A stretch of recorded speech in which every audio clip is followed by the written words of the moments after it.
Hello mga kaibigan, sa ating mga viewers at subscribers, kumusta? Welcome to my channel. Ang pag-usapan natin ngayon ay ang tungkol sa parallel circuit. At dito sa ating board, meron tayong drawing na parallel circuit. At may mga load resistor na nakakabit. Tatlo lang ang example natin. At dito ang R1, ang resistor 2, at dito ang resistor 3. Now, itong circuit, kapag lagyan natin ng supply voltage,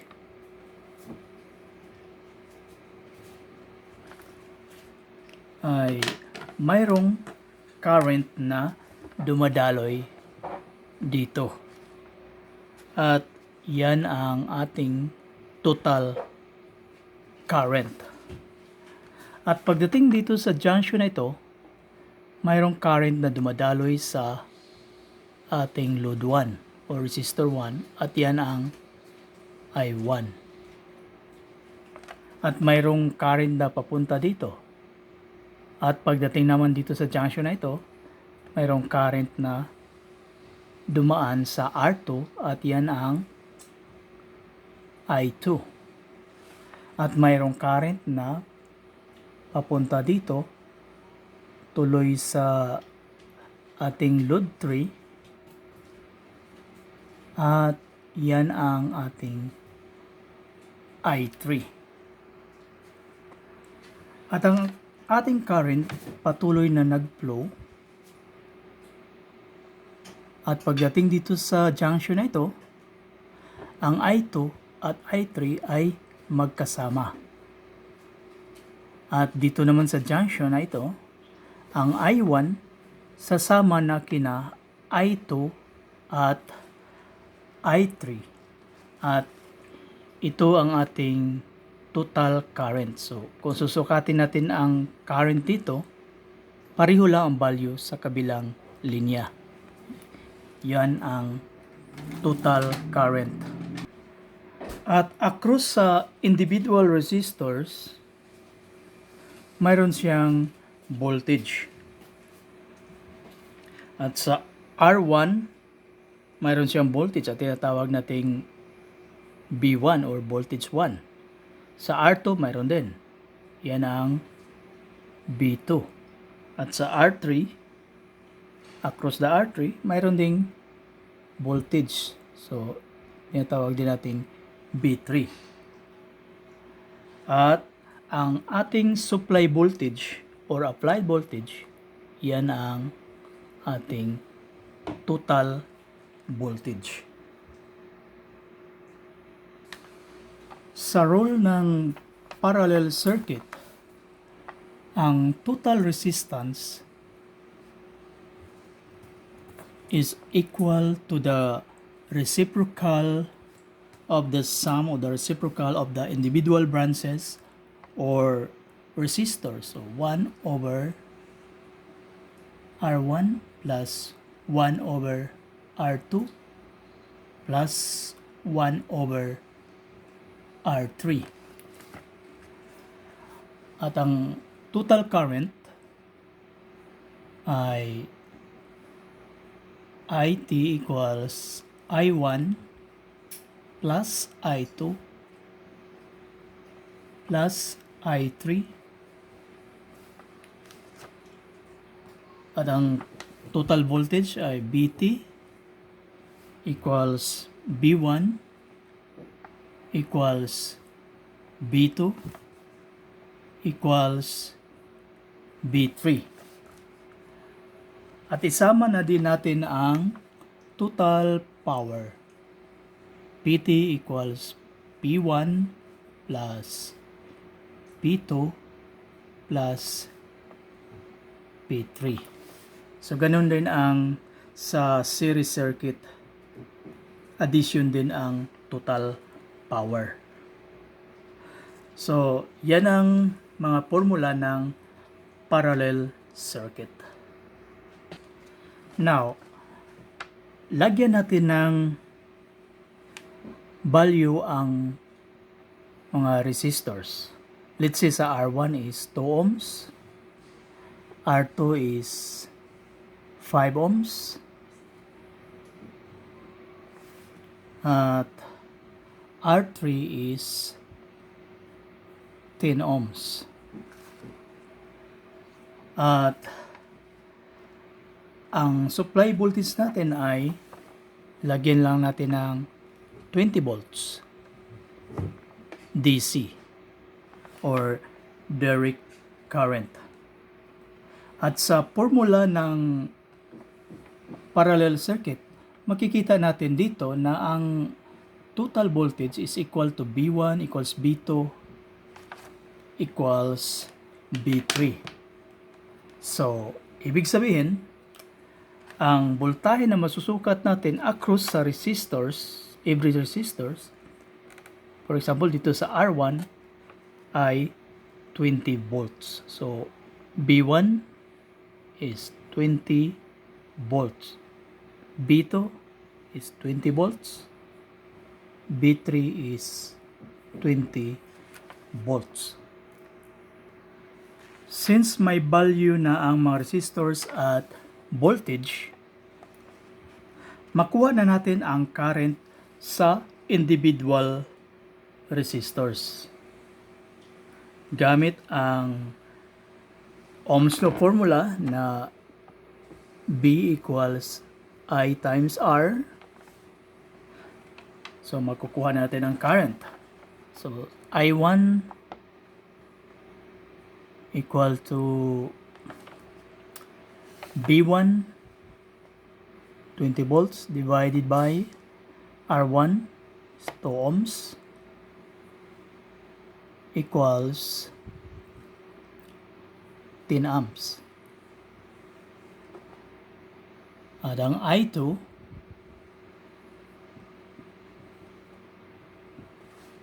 equals B2 20 volts, R2 5 ohms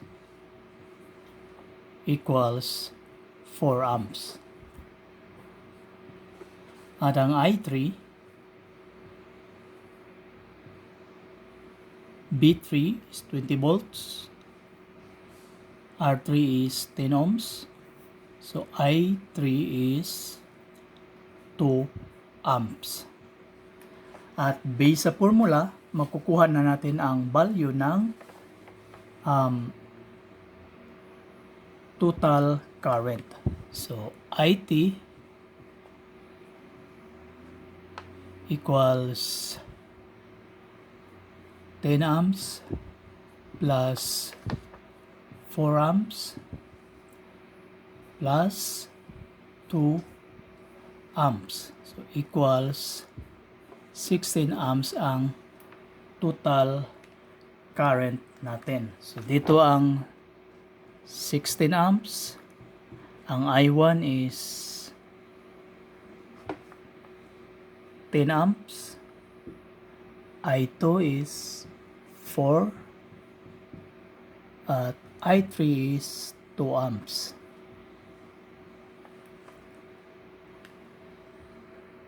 So yan ang mga current. At kung susukatin natin ang current dito, mayroon tayong 6 amps. At nahahati dito. At dito is 2 amps. 2 amps. Pagdating dito is 6 amps. At pagdating dito ay 16 amps. Total current. May total current na tayo at may total voltage, yung supply voltage natin, makukuha na natin ang total resistance. RT equals 20 volts divided by 16 ohms. Amps. So, ang total resistance ay 1.25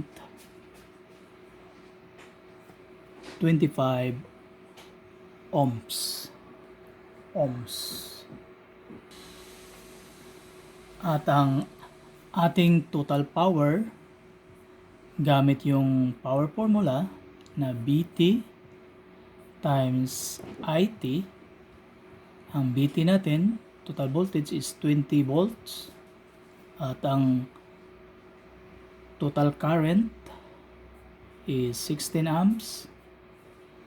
Mayroon tayong 320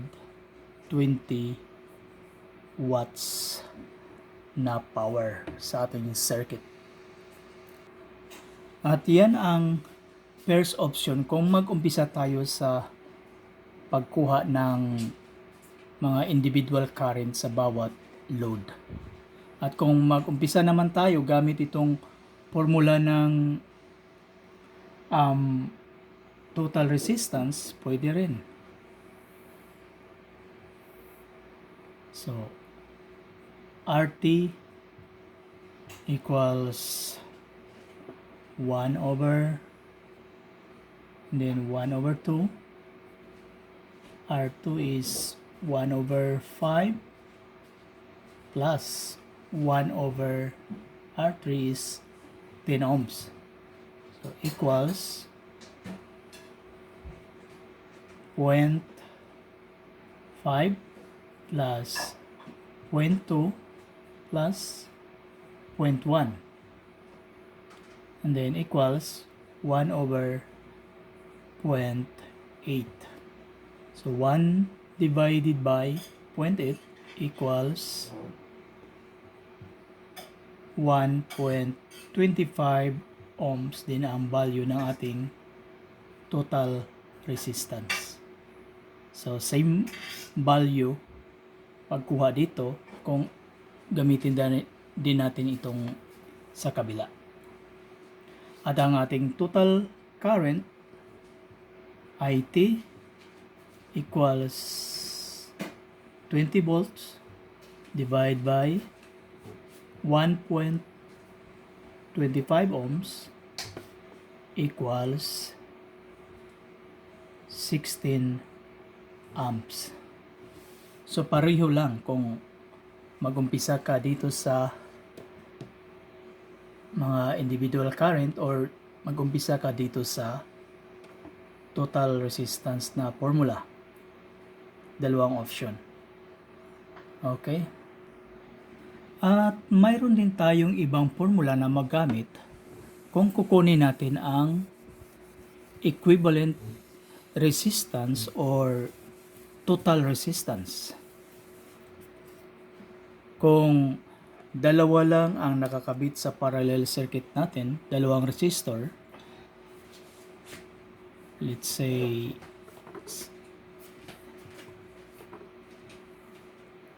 ito ang R1, R2, ang formula na gamitin natin ay R total equals R1 times R2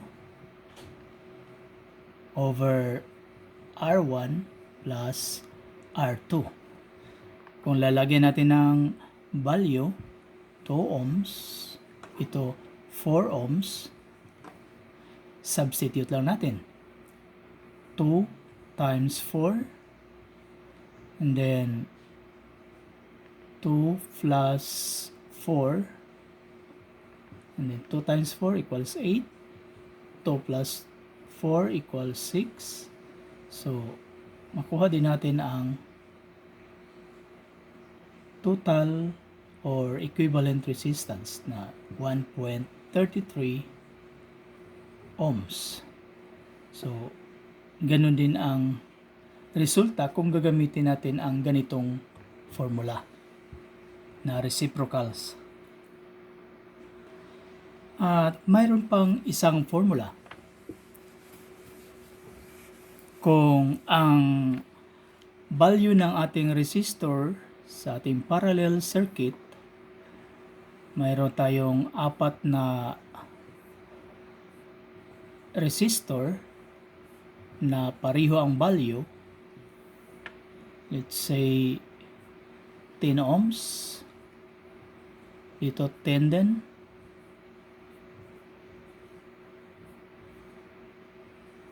Ang formula na ating gamitin ay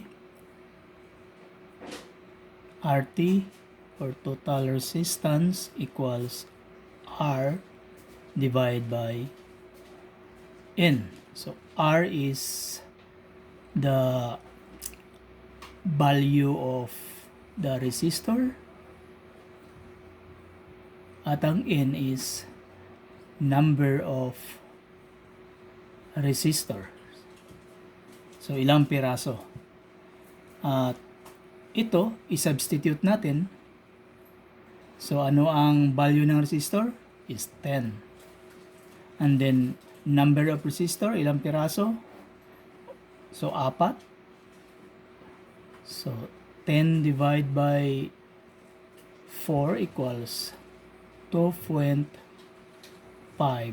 ohms ang ating equivalent resistance dito sa circuit na ito. Kung 4 yung pareho ang value ng resistors. At mayroon pa tayong pangatlong formula na gagamitin. Itong formula ng RT. Itong reciprocals. At sa ating algebra, mayroon tayong function na 1 over x equals x to the power of negative 1. So ito, ma-apply natin ito dito sa ating formula ng RT. So paano? I-derive natin. So RT equals 1 over reciprocal of 1 over 1. Ipataas natin yung R1.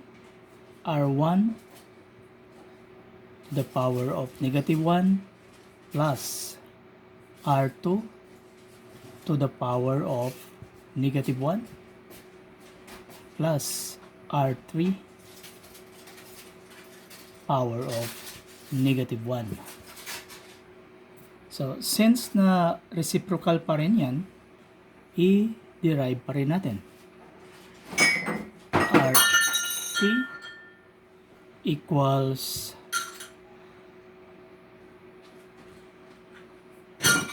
R1 the power of negative 1 plus R2 to the power of negative 1 plus R3 power of negative 1. So, since reciprocal, open parenthesis and close parenthesis, and then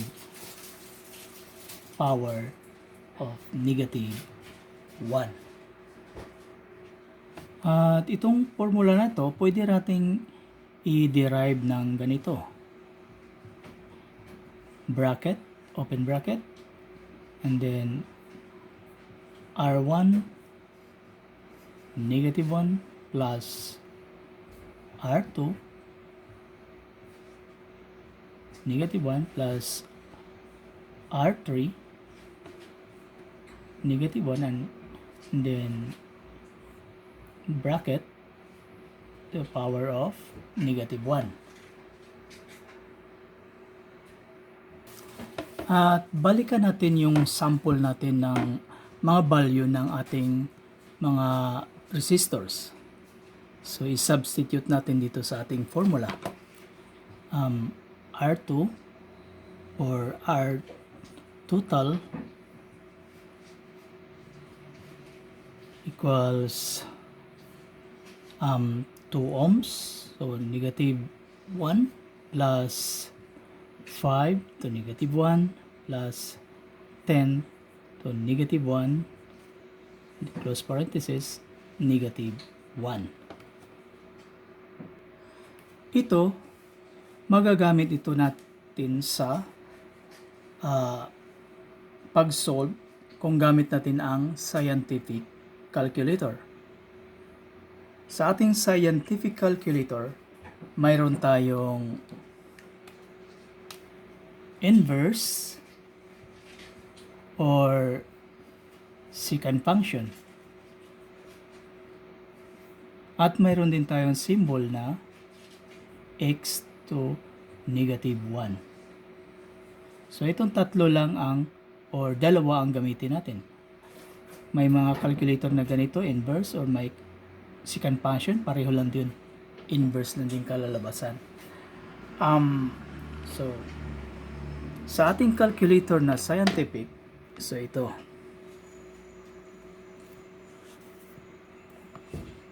Kukunin natin ang total resistance. So, pindutin lang natin ang 2.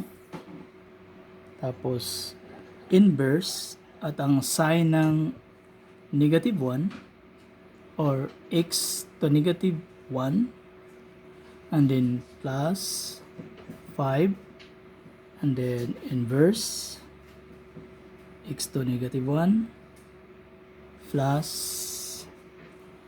10 inverse to negative 1 equals. So ang resulta is 0.8 ang result dito. At mayroon pa tayong power of negative 1. So inverse and then sign ng x to the negative 1. So equals, so nakuha na natin ang 1.25 ohms na total ng resistance sa ating circuit. So ito lang i-share ko sa inyo na formula pag derive sa ating original na formula sa total resistance. So yan ang concept ng parallel circuit, na kapag dagdagan ng resistors,